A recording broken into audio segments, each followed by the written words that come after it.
High School. Thanks for joining us. I'm Tori Krogh. And I'm Bailey Schoberg, and you're watching the very last Eye of the Needle for this school year. To start off the week, softball practice had officially begun on Monday. Also on Monday, both boys and girls golf teams competed at their conference meets. Yesterday, both boys and girls JV tennis teams had duels. Later that night, the girls soccer team traveled to Creston for a game. Today is the last day of school for the seniors, so baccalaureate is tonight at 7:30. Tomorrow, Atlantic is hosting the state qualifying track meet for the boys and girls teams, and the seniors are going on a class trip to the zoo. On Friday, the varsity boys golf team has sectionals here in Atlantic. The boys soccer team has a game here against Denison with JV starting at 5 and varsity at 6:30. It is also senior night for both the golf and soccer teams at the track before the varsity soccer game. Hi, Atlantic High School. This is Ashley Friend reporting for Trojan Buzz. Here I have with me Mrs. McKay. Good morning. Good morning. Thank you for visiting with me today. My pleasure. What do you see as highlights of the year? You know, that is a great question because this year feels like it went by in a complete blink. So I'm just going to share with you some things that really kind of popped into my head with that question. One of the things that athletics and activities have been real positives. I have some of my favorite memories during activities this year, in every sport, in every contest, in every concert. It's really been a great year. One of my highlights is I love seeing students get involved, and so seeing students try new things, that has been a real highlight. I think the collaboration that our educators have really put forth this year has been a strong highlight.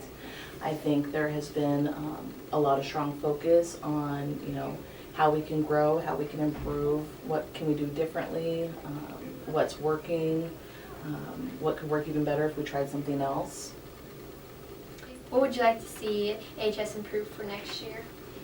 That's a great question, and one of the things that I really want to find, some way to help students improve their motivation, because the last couple of years I've really noticed that there has been a decline in, what students are wanting to do in the classroom, and, I think our students are far better than sometimes they believe they are, and so they sometimes just accept status quo. And I think we have amazing students in our building. And I just got to find the right way to tap into so they realize that and find that inner motivation that will help them go even further than they thought they could. Okay. You often say, be careful, come back in one piece on Fridays. Is there a story behind it? There is a story behind it. I'm not sure that students really know what my history is in the high school. This is my 18th year in the district. In my first 13 years in the district, I was an English and I was the journalism teacher. And every Friday, and it started my first year of teaching, and I'm not even sure how it came to be. It was just one of those things, I think, that in my own personal family, I had a grandmother that would always say something whenever we would not see each other for a while. And it just really kind of was one of those special things that I always knew she cared about me and that she was always thinking about me. And when I started teaching, I always wanted my students to know that I think about them 24/7 and I worry about what they're doing when I can't see them. And so I started the come back in one piece, have a great weekend, be careful, on Fridays, my first year of teaching. And it became one of those situations where it just was practice and my students expected it. There was one weekend where I didn't say the phrase, and there was this horrible accident that took place, and I realized, oh my gosh, I didn't say it. And I hate the fact that I'm superstitious in that way, but it's one of those things that I still want students to know that we are thinking about them 24/7, and we hope that they are making good choices, and that they're safe, and they're being the best people that they can be. And so I guess for myself, it's something I constantly need to tell students, and Friday's the tradition. Do you have any words of encouragement for the seniors on their next phase of life?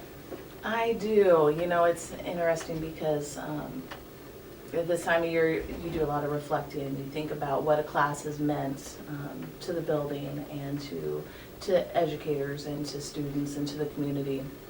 And so when I think about the class of 2015, and the words of encouragement is they are going to start experiencing things that, you know, I hope they have amazing experiences. And I hope what for each of them is that they find the courage to really be who they want to be. Because that's one of the toughest things in life. You know, we have all throughout our life, I mean, even in my adulthood, I have people who want me to be this way, and I have people who want me to be this way, and family who wants me to be this way. I don't think I'm the only one in that way, but it takes a lot of courage to be who I want to be. And there are some days that I constantly have to remind myself, is this who you want to be? And if it's not, have the courage to make the change.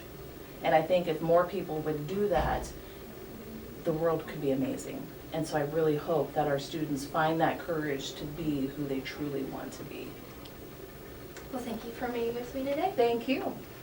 This is Ashley Friend reporting for Trojan Buzz, signing out for the year. Back to you, Bailey and Tori. Until next school year, I'm Tori. And I am Bailey, reporting for Eye of the Needle. Make this summer count, AHS!